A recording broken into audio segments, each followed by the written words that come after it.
فاروق احمد صاحب، آپ نے غالباً پہلے بھی یہ سوال تحریر فرمایا تھا. بھیا ہم نے تو کوئی ایسی بات غالباً نہیں کی جس سے آپ کو ڈسکریج کریں. بہت اچھی بات ہے. اللہ رب العزت کی وحدانیت اور اس کی بے نیازی پہ مجھے کوئی شک نہیں ہے، ہونا بھی نہیں چاہیے.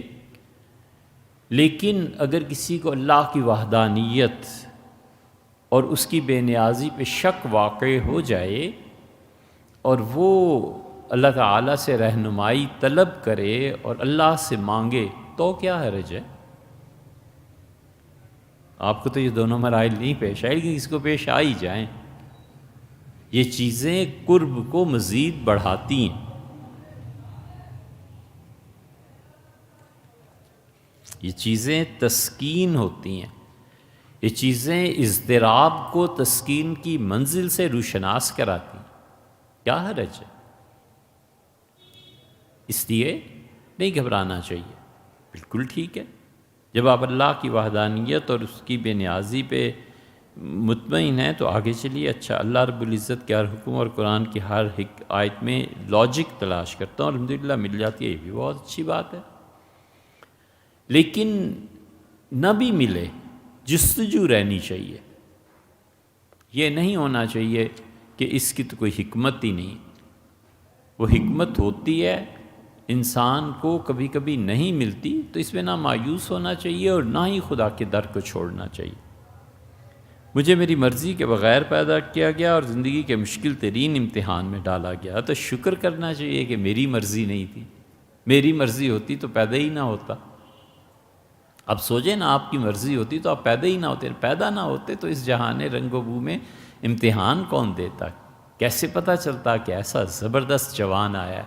کیسے پتہ چلتا کہ یار اس کی عروج دیکھو، اس کی اٹھان دیکھو، کیسی کیسی چیزوں پہ شبہات وارد کرتا ہے. یہ تو آپ کی ذہانت ہے نا. احسان مانی اللہ کے اس نے پیدا نہ کیا. پیدا نہ کرتا اور پیدا کر دیا تو پہاڑ پیدا کر دیتا، مٹی پیدا کر دیتا، پھر کیا ہو جاتا؟ یہ جبر محمود ہے. ایسا جبر ہے جس پہ خوش ہونا چاہیے کہ آپ کی مہربانی، آپ نے مجھے پیدا کیا، آپ نے آزمائش میں ڈالا، پرواہ نہیں ہے. یہ سب بچوں کی اور مایوسی کی باتیں. آگے بڑھیے. انسان کی زندگی میں جو سب سے زیادہ قوت اسے ترقی دیتی ہے وہ اس کی جنس ہے. جس شخص میں سیکس اور جنس جتنا مضبوط جذبہ ہوتا ہے اتنا ہی آگے بڑھتا ہے. وہ گھوڑا ہے، اس کی سواری کرنی ہے. اب گھوڑا بہترین چنا ہوا، اس پہ پہلے دن بچے کو بٹھا دو تو ہلاکت نہیں ہے تو اور کیا ہے. وہ جتنا اس گھوڑے کے اوصاف کو پہچانتا ہے، جتنا اس پر سوار ہونے کے آداب اور ان چیزوں میں ترقی ہوتی ہے، وہ اتنا ہی لگام کو مضبوطی سے کھینچتا ہے. اور گھوڑا اچھا ہو تو لگام مضبوطی سے کھینچی جائے تو پھر تو وہ ہواؤں میں اڑنے لگتا ہے، اور اتنا ہی خطرہ ہوتا ہے کہ گرا اور کمر کی ہڈی ٹوٹ کے.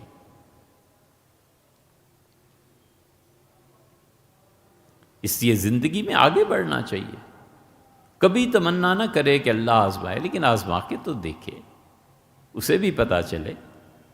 تابعین میں ایک بزرگ تھے، کسی نے کہا آپ اتنی عبادت کرتے ہیں، کہنے لگے صحابہ کرام رضی اللہ عنہ کو پتہ چلے کہ اپنے بعد بھی کچھ مرد چھوڑ گئے تھے، کہ قیامت میں فخر کرتے پھریں کہ ہم حضور صلی اللہ علیہ وسلم کے ساتھ تھے اور یہ کیا اور یہ کیا.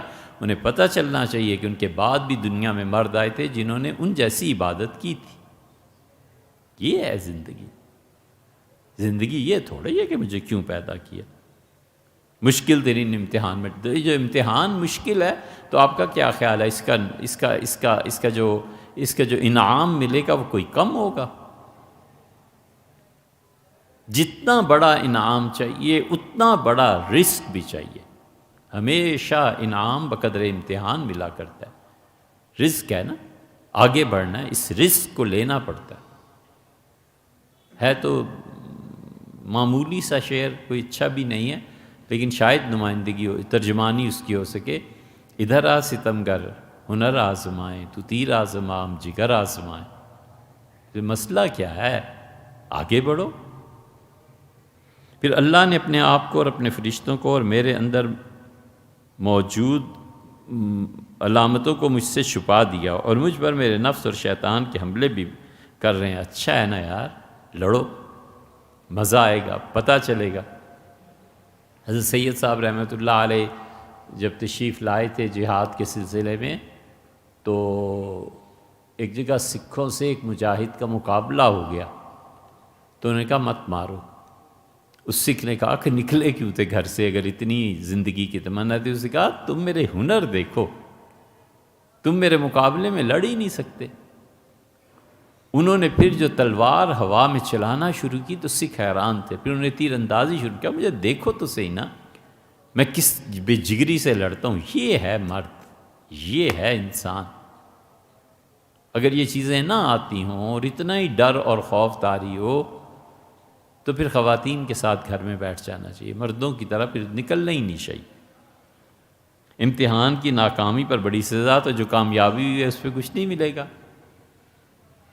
اللہ نے فرمایا ہے جزاء بما صبروا، اور ہم نے جن لوگوں نے زندگی میں صبر کیا تھا نا ان کو جزا دی، جنتم وحریرا، ہم انہیں باغات میں بسائیں گے، ہم انہیں ریشمی لباس دیں گے۔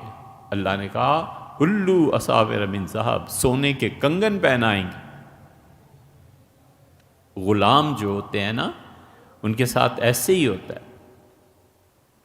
بڑی لمبی تاریخ ہے، نہیں جاتے اس میں، لیکن یہ بہت زیادہ یہ کرتا تھا رنجیت سنگھ۔ جو کوئی معرکہ مار کے آتا تھا نا، سونے کے 2 کنگن پھینکتا تھا اس کی طرف انعام میں، کہ دونوں کنگن 2 ہاتھوں میں پہنو۔ اللہ نے کہا ہے قرآن میں اساور من ذہب، اور ہم انہیں سونے کے کنگن پہنائیں گے جنہوں نے ہمارے مقابلے میں جنہوں نے ہماری راہ میں کام کیا ہوگا۔ تو نفس اور شیطان نہ ہوتے تو آپ کیا کہتے ہیں پھر اتنے بڑے نا؟ یہ تو لطف ہے، یہ تو فائدہ ہے، یہ تو مزے اٹھانے کی ہے۔ اسی لیے اللہ بار بار ایک جگہ کہتا ہے کہ یہ اور یہ اور یہ اور یہ کرو، وفی ذالک فلیتنافس المتنافسون، اور میدان میں جنگ کرنے اور ایک دوسرے سے بڑھنے والوں کو چاہیے اس میدان میں بڑھ کے دکھائیں۔ آؤ مقابلہ کرو، اس میدان میں بڑھو۔ بچہ ہے حضور صلی اللہ علیہ وسلم کے سامنے آ رہا ہے، آپ کہتے ہیں نہیں تمہاری عمر چھوٹی ہے، دوسرے کا اللہ کے رسول فلاں کو اجازت دے دی، فرمایا ہاں میرا مقابلہ کرائیں، میں اگر اسے پچھاڑ نہ دوں تو پھر آپ کہیں۔ حضور صلی اللہ علیہ وسلم دونوں بچوں کو کہا اچھا مقابلہ کرو۔ پہلوانی کا مقابلہ تھا، اس بچے نے داؤ لگایا اور زمین پہ پچھاڑ دیا۔ حضور صلی اللہ علیہ وسلم ہنسے اور فرمایا ٹھیک ہے تم بھی جہاد میں ہمارے ساتھ چلو۔ یہ جذبہ ہے کہ آپ نے اسے اجازت دے دی، حالانکہ وہ اتنے جانتا نہیں جتنا میں جانتا ہوں۔ یہ کیا بات ہے؟ اس پر اللہ رب العزت نے قرآن کریم میں فرمایا کہ انسان نے انسان نے خود ہی اپنی جان پر ظلم کیا۔ اس آیت کے فرمان کی حکمت سمجھ میں نہیں آ رہی۔ یہی حکمت ہے، سب کچھ کرے اور کچھ نہیں کیا، فنائیت ہے۔ یہ جو فنا کا مقام ہے نا، یہ 1000 بقا سے افضل ہے۔ جب تک فنا نہیں کرتا تب تک بقا نہیں دیتا، یہ اس کا ایک قانون ہے۔ جب تک ختم نہیں کرتا، مٹا نہیں دیتا۔ دیکھو جس زندگی کے شعبے میں خدا نے کسی کو انعام سے نوازنا ہوتا ہے نا، زندگی کے اسی شعبے میں پہلے اتنا ذلیل اور رسوا کرتا ہے کہ مٹی میں ملا دیتا ہے۔